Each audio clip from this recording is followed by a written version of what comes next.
Friends, एक बार फिर से मैं स्वागत करती हूँ। मैं शशि शर्मा आपको लेकर आई हूँ यूपी पीजीटी सोशियोलॉजी की रिवीजन क्लासेस, जिसमें मैं आपको सारा समाजशास्त्र का पूरा विस्तृत तरीके से पीजीटी का सिलेबस करा रही हूँ। जिसमें मैंने समाजशास्त्र के अर्थ के बारे में बता दिया, उनकी परिभाषाएं बता दी और समाज बता दिया, एक समाज बता दिया, समुदाय बता दिया और अब हम बता रहे हैं सामाजिक समूह। तो सामाजिक समूह क्या होते हैं? सामाजिक समूह क्या होते हैं? समूह, पहली बात तो आप ये बताइए कि समाज में हम कैसे रहते हैं। समाज में हम किसी के साथ संबंध बना के रहते हैं और हमारे संबंध हर तरह से बन जाते हैं। जैसे घर में रहते हैं, हम अपने परिवार के साथ रहते हैं तो हमारे संबंध वैसे होते हैं, मतलब, या फिर हम अपने ऑफिस में जाते हैं तो हमारे संबंध वैसे होते हैं, अलग तरह के होते हैं।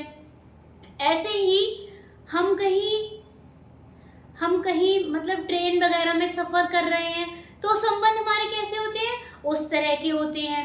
तो इसी में बताया गया है कि सामाजिक समूह में क्या है कि हम किस तरह से संबंध बनाते हैं, कि प्राथमिक संबंध बना रहे हैं हमारे हैं, या द्वितीयक संबंध हैं, या अर्ध प्राथमिक संबंध हैं, या आभासी संबंध हैं। तो इसी के बारे में इसमें बताया गया है कि मतलब कैसे कैसे हम संबंध बनाते हैं और कैसे कैसे हम रहते हैं। एक बात आपको याद होगी कि अरस्तु है, तो अरस्तु ने कहा है कि मनुष्य एक सामाजिक प्राणी है, बिना समाज के मनुष्य नहीं रह सकता। मनुष्य क्या है? एक सामाजिक प्राणी है। अरस्तु की एक किताब है इथिक्स एंड पॉलिटिक्स। तो इथिक्स और पॉलिटिक्स में इन्होंने क्या किया है, सामाजिक व्यवस्था, सामाजिक बातें, सामाजिक दिनचर्या, इस सब का इन्होंने वर्णन किया है।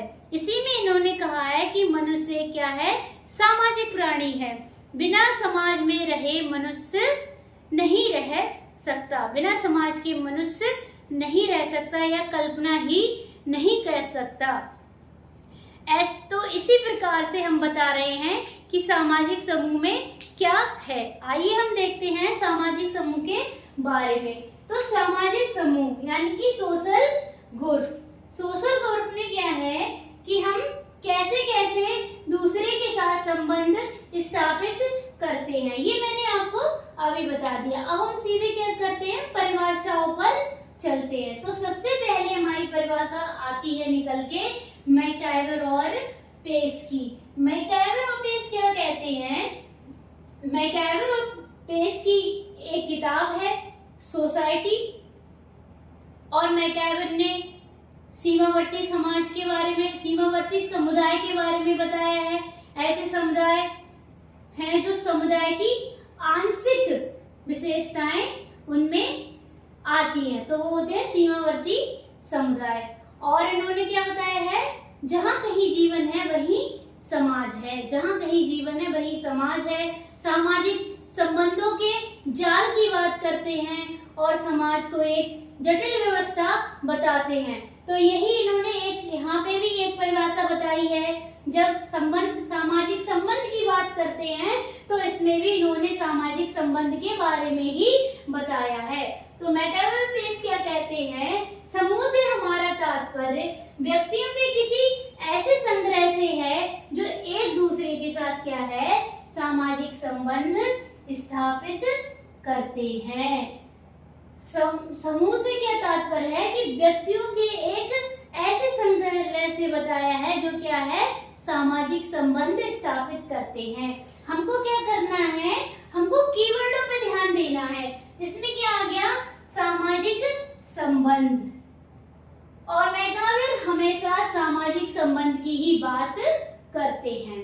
अब हमारी मतलब एक ऐसा संग्रह हो, एक ऐसा संग्रह है जो एक दूसरे के साथ, मतलब हम जब संबंध बनाएंगे तो एक व्यक्ति के साथ तो संबंध हो नहीं जाएगा, हमें हमेशा दो व्यक्तियों की ही जरूरत पड़ती है। दो से अधिक भी होते हैं तो भी कोई बात नहीं होती है।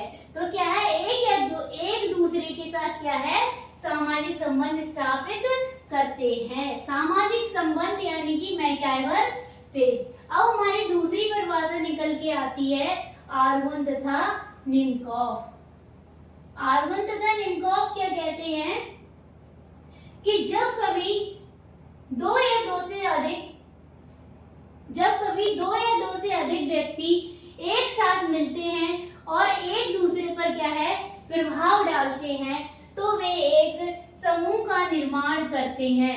ये परिभाषा बहुत महत्वपूर्ण है, बहुत महत्वपूर्ण है, इम्पोर्टेंट है, बहुत इम्पोर्टेंट परिभाषा है। जब कभी दो या दो से अधिक व्यक्ति एक दूसरे से मिलेंगे और मिलने के बाद बातचीत करेंगे, तो क्या बातचीत में प्रभाव पड़ता है, वो ही क्या है, समूह का निर्माण होता है। एक दूसरे से मिलते हैं, अब हम ही कहीं जाते हैं या आप ही कहीं जाते हैं, तो किसी व्यक्ति से अगर मिल रहे हैं तो उसकी कोई ना कोई बात आपको अच्छी भी लगेगी या बुरी भी लगेगी। अच्छी ही लगनी चाहिए, क्योंकि हम हमेशा पॉजिटिव माइंड से ही दूसरे के बारे में सोचते हैं, तो वो हमें हमेशा याद रहेगा। तो क्या है, उसने हमको क्या किया, प्रभावित किया।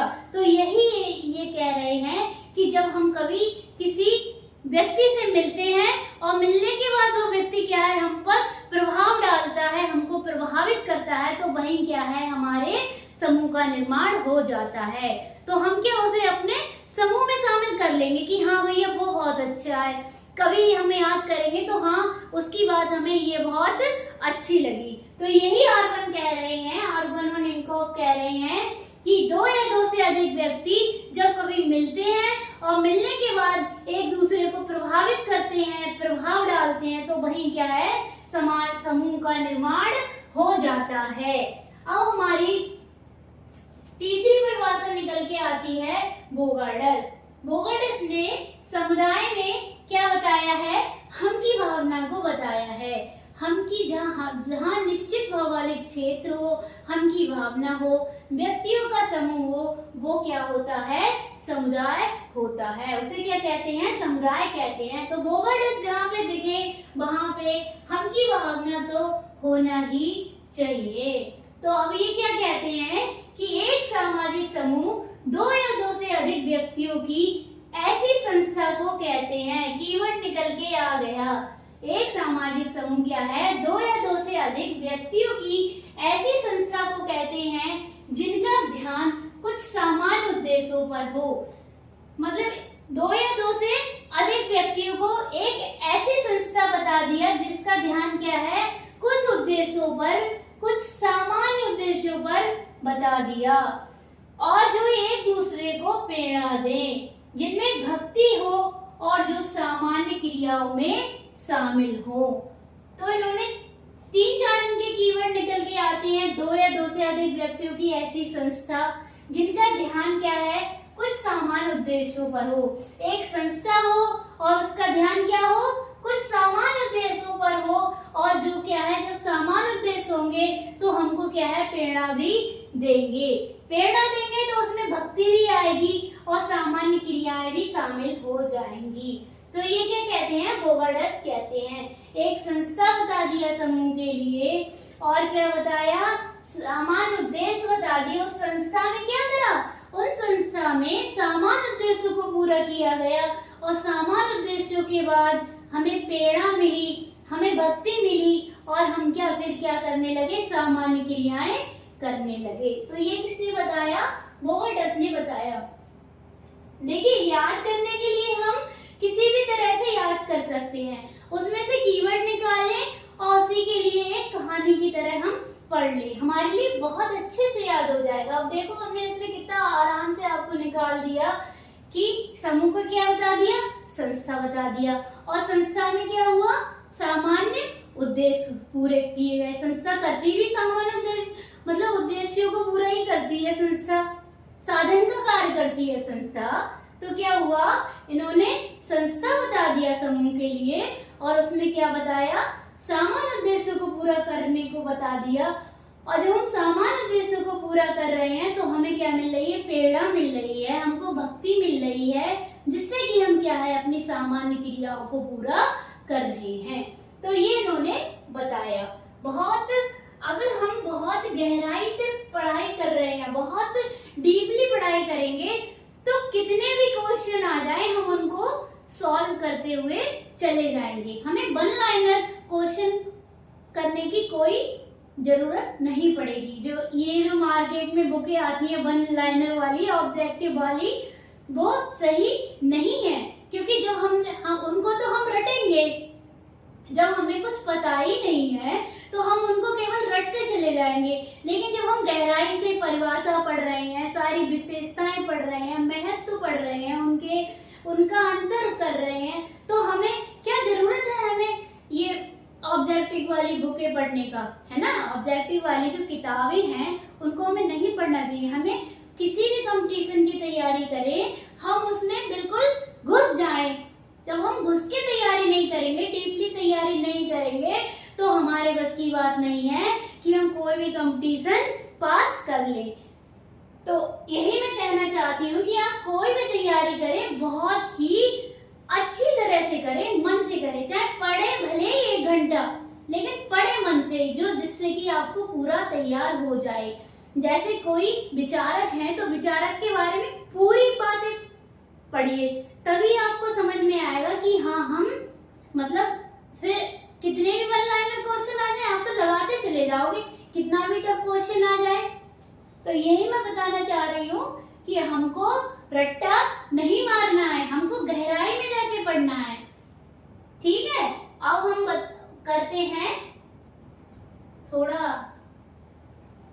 अलग हट गए थे, अब बताते हैं मेरिल तथा एल्ड्रिच क्या कहते हैं। मेरिल तथा एल्ड्रिच की परिभाषा है, ये क्या कहते हैं, सामाजिक समूह 2 या 2 से अधिक व्यक्तियों का ऐसा समूह है।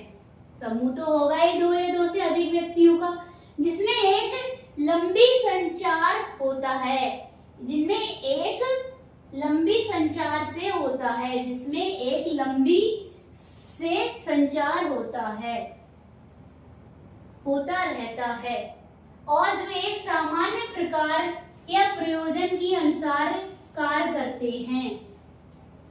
मतलब जिसमें एक बहुत लंबा संचार होता है, बहुत दूर तक संचार जाता है, और क्या है जो सामान्य प्रकार करते हैं या प्रयोजन के अनुसार कार्य करते हैं।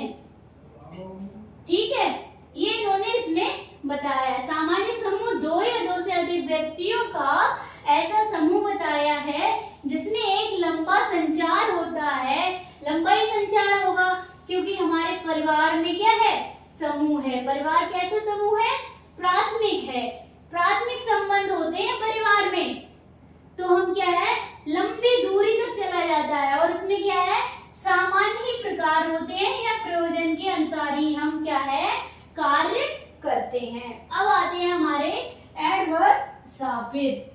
एडवर्ड सापिर क्या कहते हैं कि समूह का निर्माण केवल इस तथ्य पर आधारित है कि कोई ना कोई विशेष स्वार्थ, क्या है, कोई ना कोई विशेष स्वार्थ समूह के सदस्यों को एक दूसरे से या सूत्र में बांधे रखता है।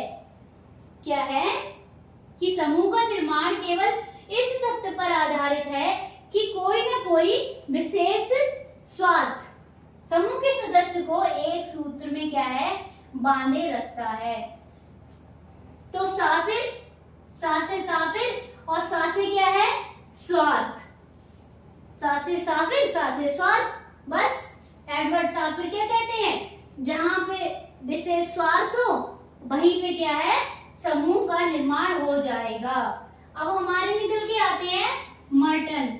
इनकी भी बहुत ज्यादा इम्पोर्टेंट है, सापिर की भी बहुत महत्वपूर्ण है, क्योंकि ये पूछ लेते हैं किसने कहा है कि समूह का निर्माण विशेष स्वार्थों से होता है। किसने कहा है कि समूह का निर्माण विशेष स्वार्थों से होता है या समूह में विशेष स्वार्थों की जरूरत होती है। तो किसने क्या कहा है, सापिर ने, एडवर्ड सापिर ने।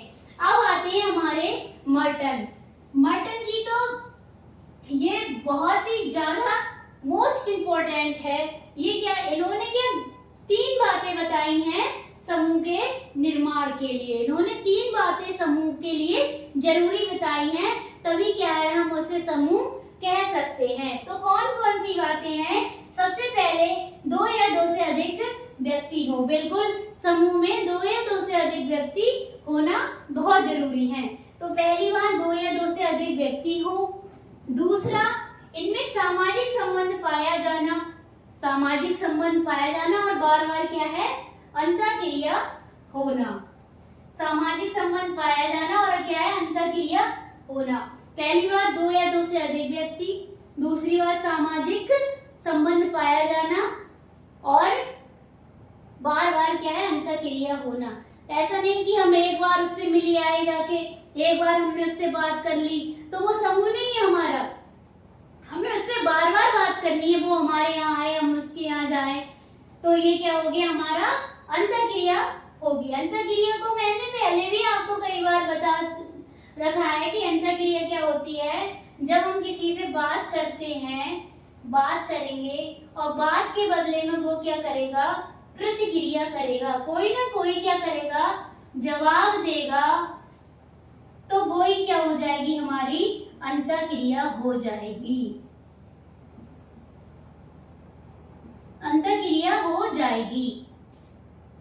हम लेके आएंगे आपको सामाजिक क्रिया के बारे में बताएंगे, तब आपको और ज्यादा अच्छे से समझ में आ जाएगा कि क्रिया क्या होती है। ठीक है, इसमें मैक्स वेबर ने बहुत ज्यादा काम किया है सामाजिक क्रिया के बारे में, तो हम आपको तभी हम डीपली बताएंगे। अभी आप ऐसे ही समझ लीजिए कि किसी से हमने बात करी और बाद में उसने हमसे जवाब दिया, बोला, मुंह से बोला, ऐसे नहीं कि मुस्कुरा दिया, तो वो अंतःक्रिया नहीं हुई। हमने उससे कहा, कुछ भी कहा, तो बदले में उसने मुंह से बोल के कुछ कहा, तो वो ही क्या हुई, हमारी अंतःक्रिया हो गई। ठीक है, अंतःक्रिया ये होती है। तो इन्होंने मटन में 3 बातें बताई हैं। तो पहली बात 2 या 2 से अधिक व्यक्ति हो। दूसरी बात आती है कि सामाजिक संबंध हो उनमें और क्या है, बार बार अंतःक्रिया होती रहे। तीसरी बात यह है कि वह जो व्यक्ति है वो समूह को स्वयं सदस्य माने, उस समूह को अपना सदस्य माने और बाकी जो व्यक्ति हैं, बाकी जो समूह के व्यक्ति हैं, वो भी उसको सदस्य माने कि हाँ यह व्यक्ति क्या है, इस समूह का सदस्य है। तो क्या है, समूह हम कह सकते हैं, वरना हम उसे समूह नहीं कह सकते हैं। मटन की ये 3 बातें हैं वो आ जाती हैं कि मटन ने कौन सी 3 बातें बताई हैं कि देखो कि जिससे कि समूह हो या समूह हम उसे कह सकते हो। तो कौन सी बताई है? एक तो सबसे पहली 2 या 2 से अधिक व्यक्ति हो, तीसरी बात उसमें अंतःक्रिया होती हो, दूसरी बात उनमें अंतःक्रिया होती हो और तीसरी बात वो व्यक्ति स्वयं को अपने समूह का सदस्य माने और दूसरे व्यक्ति भी उसे उस समूह का क्या है, सदस्य माने, तभी क्या है, समूह हम उसे कह सकते हैं। ये तो हो गया आज का हमारा सामाजिक समूह का टॉपिक। कल हम समूह के बारे में बताएंगे कि कौन कौन से समूह होते हैं, प्राथमिक समूह, द्वितीयक समूह, आभासी समूह, इन सब के बारे में कल हम आपको बताएंगे। तब तक के लिए आप देखते रहिए, हमारे साथ बने रहिए, आपको बहुत अच्छे से समझ में आएगा। तब तक के लिए धन्यवाद।